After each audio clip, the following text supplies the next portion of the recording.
everyone, my name is Nikita and I'm the project leader for Escape from Tarkov from Battlestate Games. We are now recording the first issue of our developer diary here in St. Petersburg.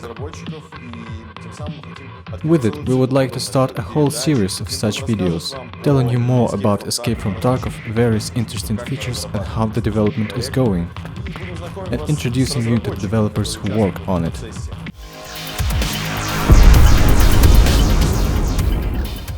Our work started as far back as 2012, when all info was kept secret. Nobody knew we were developing another project, and that project was Escape from Tarkov.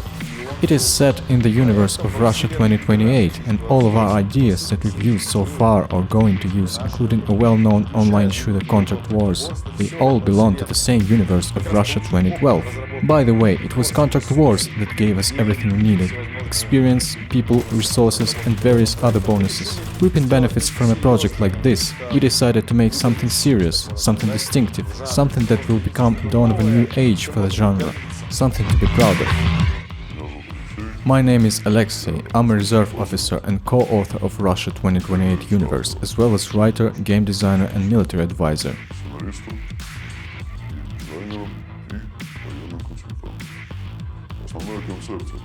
The key feature of Escape from Tarkov is maximum possible realism.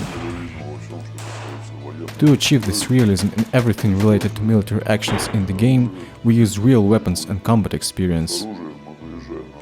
With weapons, we ride to various outdoor and indoor polygons and record videos and sounds. My experience, including the one in combat, allows us, thanks to motion capture technologies, achieve the ultimately realistic animations, both in weapon handling like shooting, reloading, removing jamming and stovepipes, and character movement. The key principle of our work is modeling reality. On one hand, the task seems simple. We have life and we have to implement it in-game. On the other hand, we have to maintain the maximum degree of authenticity and detail. This is why we decided to make this developer diary, to show you, our players, how the Escape from Tarkov development is going, and share with you the excitement and challenge of working on it. In the first issue we have decided to focus the story on animations and animation system. It is probably the most important part of visual appeal. All players pay attention to it. No animation, no fun. Now I'm happy to introduce you to our galaxy-wide celebrity, Alexander Kovalchuk, best known as Kiba. He is our lead animator and he knows everything about animation, and now he'll share some of his knowledge with you.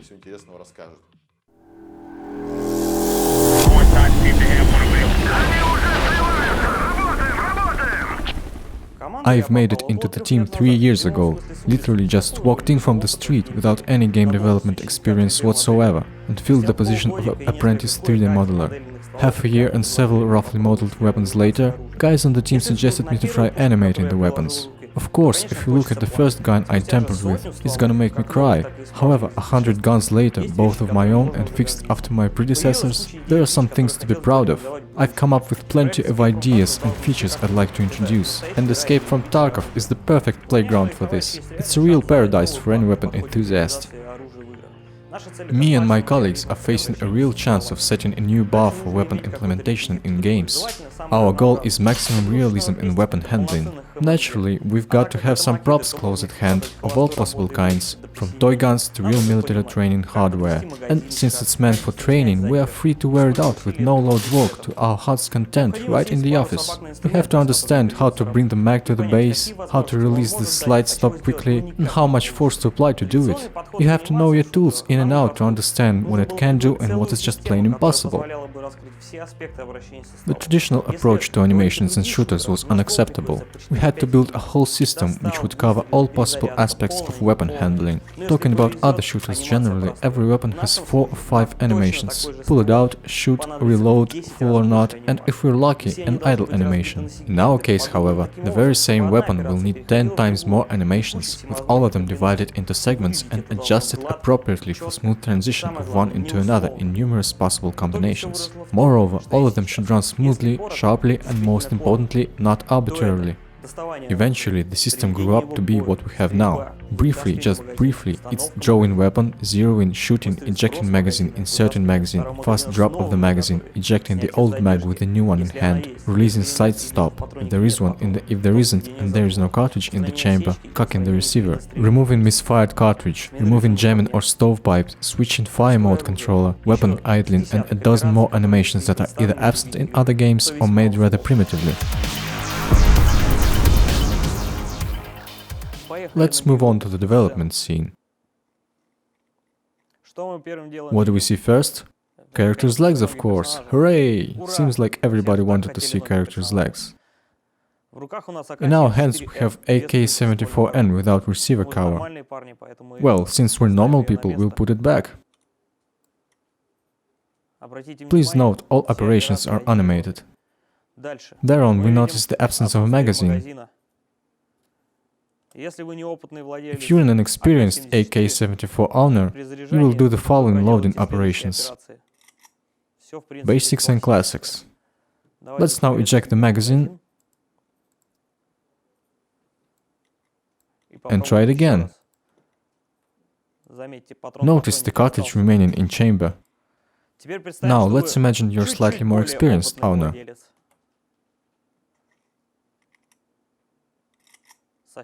Whole other story, like a true Spetsnaz.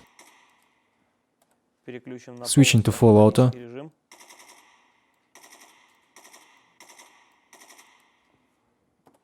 We can also check if there is ammo remaining in the mag, which by the way was taken from RPK-74. Now let's try to completely unload some weapon, for instance a Makarov pistol. Legendary, reliable, failsafe. Here we see there is a magazine and a round in the chamber. Eject the magazine and the round, up, right in the hand. Now drawing AK-74 again. Now let's try to imagine the situation where a failsafe Kalashnikov starts to misfire and jam the cases. Let's start with misfire.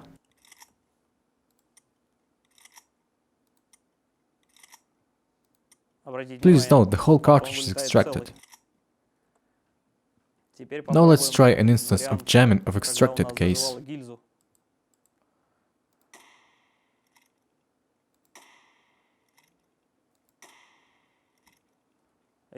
We can do this all day. Quick drop happens like this. That was a regular reload, and now a quick drop. Every magazine on the low player levels will be just dropped.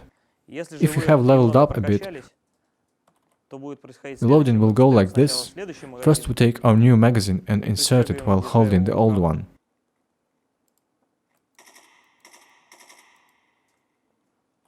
Loading M4.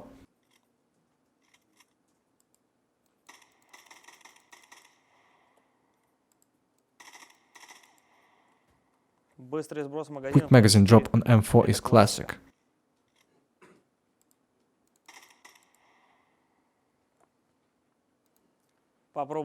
Let's try the case jamming scenario.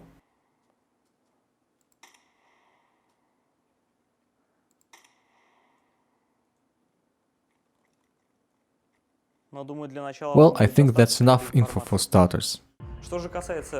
As for the character animation, just imagine that everything I've just told you about will be reflected in third-person character animations. Hello, my name is Evgeny, and I will be demonstrating the third-person character animations. Our character repeats all first-person animations that we have in third-person as well. The main challenge of character animation was to avoid feet sliding and make the changes of pace smooth.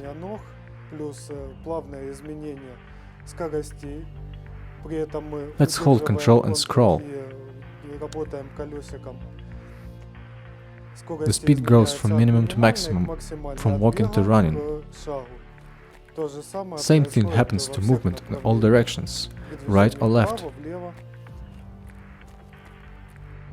We also have the ability to change the character's stance height even at the maximum speed. Minimum height, maximum height. To do this, we hold C and scroll.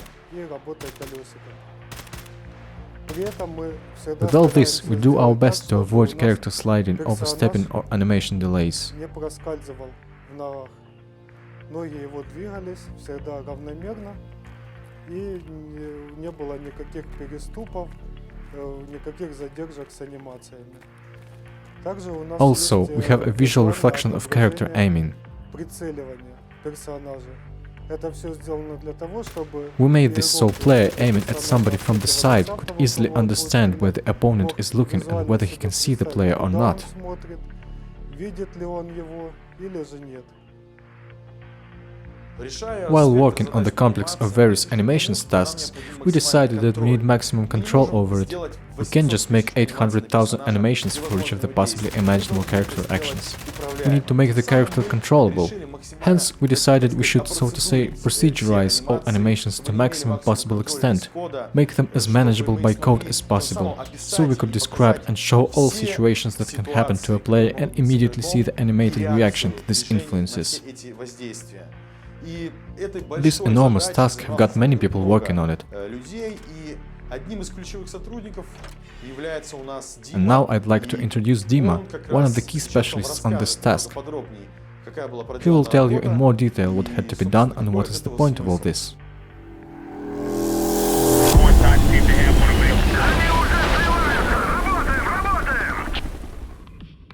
One of the things we strive to get right in Escape from Tarkov is a visual representation of a character's physical condition. I'm talking about health, wounds and traumas, fatigue as well as weight and destructive power of the weapon. All this should provide immediate visual feedback, not only influencing the player's overall look, but affecting animation as well. You can only get as much done with traditional keyframe animation, and that's where I step in. Even on the early stages of Escape from Tarkov development, the need to animate all character interactions with environment already appeared. I'll show the complete adjustment process on the example of this typhoon. We add one simple component, which is adjusted in 3 stages.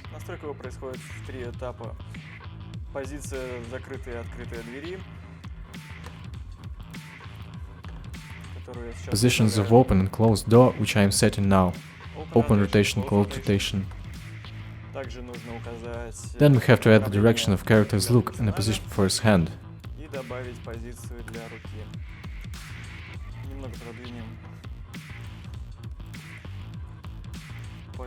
Let's move starting position for interaction a little bit. Set the direction of player's glance, and now we can check how it works in the game. Alright, let's check the newly adjusted Typhoon. As you can see, it works. Door is open, we're inside. The same process is used for the rest of the transport. As you can see, markers denote the hand position, and the door opens. Beside doors, we can also open the hood, which is already open here, and the trunk. Not sure about the glove boxes yet, if we should go into such detail, but everything is possible. Without procedural animation, the weapon behavior in characters' hands would look like this. Lifeless, no dynamics or feeling of weight. Let's try to mend this by adding at least character breathing. Looking livelier already. Let's finish the scene by adding weight. Now we have some movement inertia, it looks way more realistic. Also, Escape from Tarkov takes into account the weapon dimensions, which have quite a bit of influence on gameplay. As we can see, Kalashnikov doesn't fit here and is taken to the breast. But at the same time, we have no problem with Makarov due to its small size. These were just a few examples of use the procedural animation has in our project.